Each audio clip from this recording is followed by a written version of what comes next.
Nah, ketika kita sudah mengakui Tuhan, kita terima Dia, kita terima semua pemberian anugerah, maka Paulus bilang begini, hendaklah hidupmu tetap di dalam Dia. Ini tugas kita Bapak Ibu.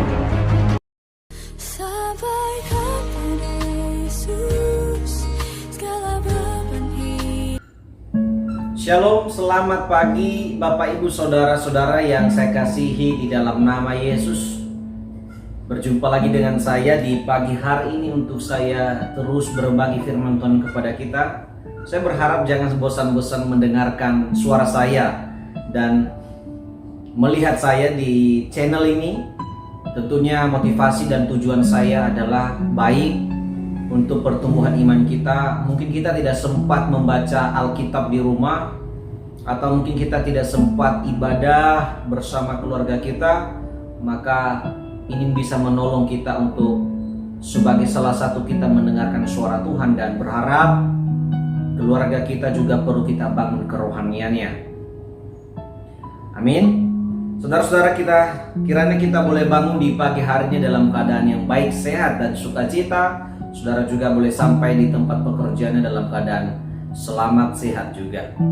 Tuhan bersama dengan kita hari ini. Firman Tuhan bagi kita di dalam Kolose pasal 2 ayat 6. Firman Tuhan tertulis, kamu telah menerima Kristus Yesus Tuhan kita.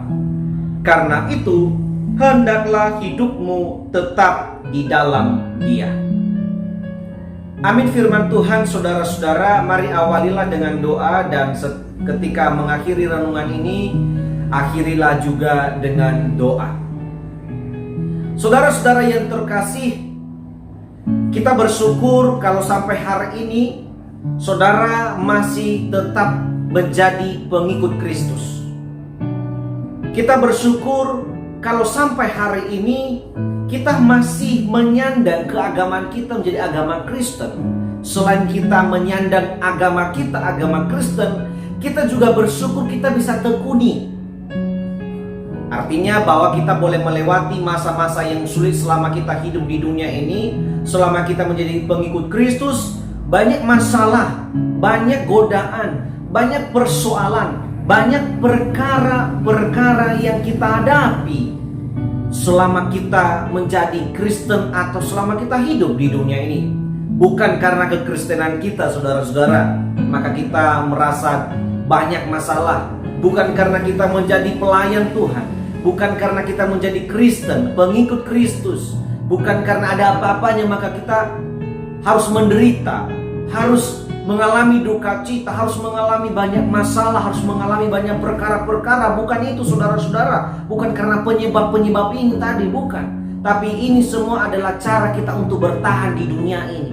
Bagaimana kita belajar dari perkara A, siap kita melewati perkara A, ada perkara B, kita makin terbiasa menghadapinya dengan optimis.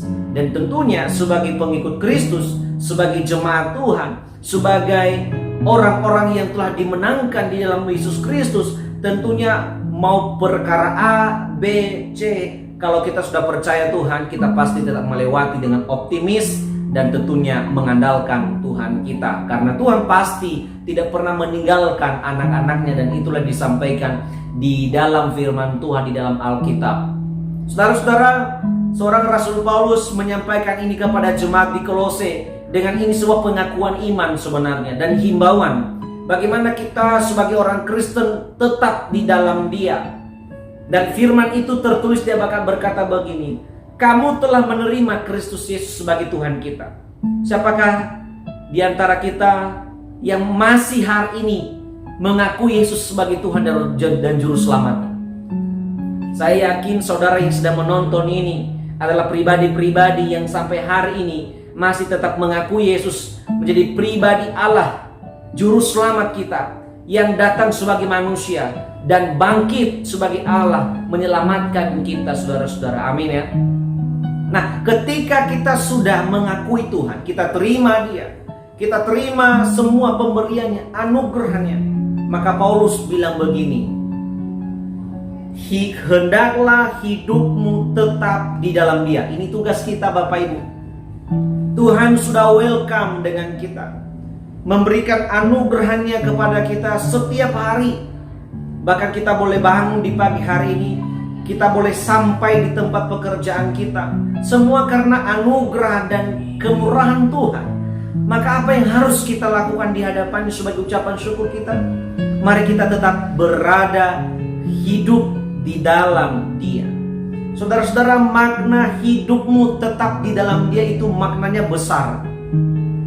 Tetap artinya menetap, tidak berubah kepercayaan kita kepada Tuhan. Mau badai pun, mau masalah apapun yang menghadapi keluarga kita, seribet apapun persoalan kita di dalam pelayanan, Paulus bilang, kalau engkau mengakui Yesus sebagai Tuhan dan Juru Selamatmu, maka tetaplah di dalam Dia. Saudara-saudara, ini bukanlah hal yang gampang, saudara. Jemaat Kolose sedang menghadapi sebuah pengajaran yang membuat mereka bimbang mana yang benar. Apakah pengajaran dari Injil atau dengan pengajaran gnostik, saudara-saudara, pengetahuan dunia ini. Dan ini membuat mereka bimbang, saudara-saudara. Membuat mereka akhirnya memilih apakah Injil atau pengetahuan gnostik itu sendiri, saudara-saudara, yang dibawa oleh guru-guru palsu itu sendiri. Saudara, ini sebuah pilihan, ini sesuatu yang harus dikerjakan. Paulus bilang, tetaplah hidupmu di dalam Tuhan. Hendaklah hidupmu tetap kokoh, takkan goyah, berdiam terus-menerus di dalam Tuhan. Berikut, kalau sudah percaya Tuhan, kalau sudah mengandalkan Tuhan, maka dalam situasi segala apapun tetap mengandalkan Tuhan. Maknanya besar, Bapak Ibu Saudara. Tapi seringkali dalam kelemahan kita seringkali lengah, Bapak Ibu. Kita seringkali akhirnya ada banyak orang di luar sana, ada banyak orang Kristen di luar sana. Mungkin juga ada sebagian dari keluarga-keluarga kita yang akhirnya berubah kesetiaannya kepada Tuhan. Dulu kita dengar dia ada waktu semasa-masa waktu kecil dia rajin ke gereja, remaja rajin ke gereja, tapi saat merantau lalu berkeluarga kita mendengar dia berubah iman. Ini seringkali menjadi perkara yang besar, yang banyak orang mengalaminya dan akhirnya merubah kesetiaannya kepada Tuhan. Tetapi saya mau mengatakan di pagi hari ini, kita yang sedang mendengarkan renungan ini, perkara apapun yang menimpa kita, saya berharap dan firman Tuhan mengharapkan kita. Rasul Paulus dalam suratnya kepada jemaat di Kolose juga mengharapkan ini kepada kita juga. Kiranya kita tetap di dalam Dia, itu Yesus Kristus. Amin. Apapun persoalan kita, tetap saya mau katakan, pribadi Tuhan adalah pribadi Juru Selamatku. Dan ini bukan hal yang mudah. Ini taruhan nyawa, Bapak Ibu. Rasul Paulus melayani taruhan nyawa. Maka tidaklah gampang dia berkata kepada jemaat di Kolose, tetap di dalam Tuhan.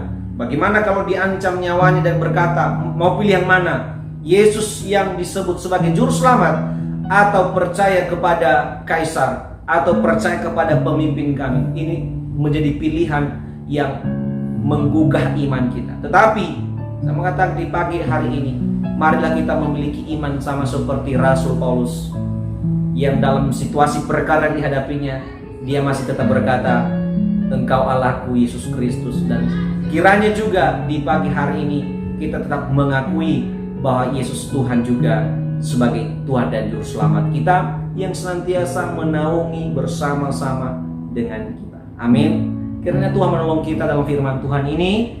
Terima kasih saudara-saudara yang setia mendengarkan renungan ini. Mari tetap dukung channel ini untuk lebih berkembang lagi dalam masalah views dan followersnya. Itu harapan kita, dan Tuhan dimuliakan dalam pemberitaan firman Tuhan ini. Terima kasih buat saudara-saudara. Sampai jumpa esok hari. Tuhan memberkati. Selamat pagi, selamat beraktivitas. Shalom.